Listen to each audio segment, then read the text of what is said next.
રાજકોટમાં દવાનો જથ્થો રામ ભરોસે, જેમાં જીએમએસસીએલના ગોડાઉનના ચોંકાવનારા દ્રશ્યો સામે આવ્યા છે, જ્યાં દવાઓ ભરેલા ટ્રક વરસાદમાં પલળતા નજરે પડી રહ્યા છે. એક બાજુ સિવિલમાં દવાની અછત સર્જાતી રહેતી હોય છે હંમેશા માટે, અને ત્યારે બીજી બાજુ આવી મોટી બેદરકારી સામે આવી છે, જેમાં સરકારી ગોડાઉનમાં દવાઓનો જથ્થો પલળતી હાલતમાં મૂકી દેવાયો છે. અધિકારીની હાજરી વગર જ દવાઓ સપ્લાય થતી હોય તે પ્રકારના આક્ષેપ પણ સામે આવ્યા.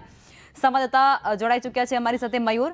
મયુર, કઈ પ્રકારની વિગતો અને આ જે દવા છે જે ગોડાઉનમાં રામ ભરોસે પડી હોય તે પ્રકારની તસવીરો સામે આવી રહી છે?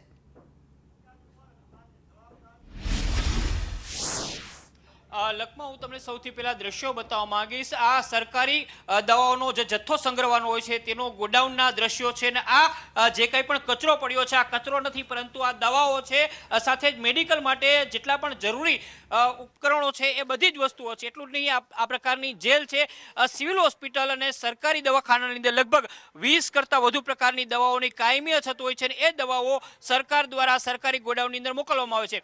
પરંતુ સરકારી ગોડાઉનના જે સંચાલકો છે તેમની ગંભીર બેદરકારી છે અને ભ્રષ્ટ બેદરકારી છે કહી શકાય, એ પ્રકારની બેદરકારી સામે આવી છે. અને અહીંયા આ ગોડાઉનની અંદર જેટલા પણ બોક્સ અત્યારે બહાર પડ્યા છે તમામે તમામ વરસાદની અંદર પલળી ગયા છે.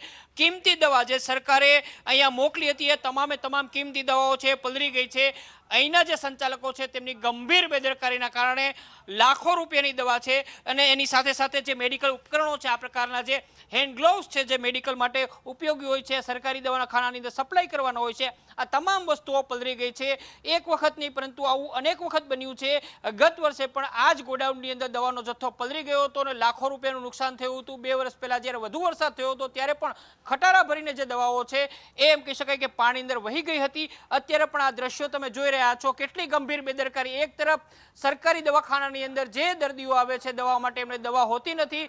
ડાયાબિટીસ હોય, તાવ હોય કે પછી અલગ અલગ પ્રકારની બીમારીની દવા લેવા માટે તેઓ સરકારી હોસ્પિટલમાં જાય છે, અને પરાણે તેમને ખાનગીમાંથી દવાઓ ખરીદવી પડે છે. બીજી તરફ સરકાર દ્વારા અહીંયા દર્દીઓ માટે દવા મોકલવામાં આવે છે, પરંતુ આ દવાઓ છે એ સરકારી દવાખાના સુધી પહોંચતી જ નથી.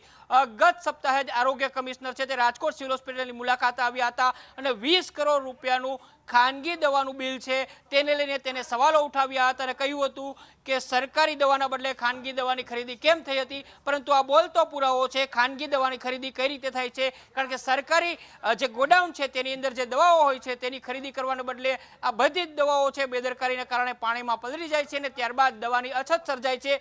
સરકારી દવાખાનાઓમાં અછત કેમ થાય છે તેનો આ બોલતો પુરાવો છે, અને ભ્રષ્ટ તંત્રની ભ્રષ્ટ નીતિ છે એ અત્યારે અહીંયા ઉઘાડી પડી રહી છે. લુકમાં જી મયુર, આભાર આપ જોડાયા તે બદલ.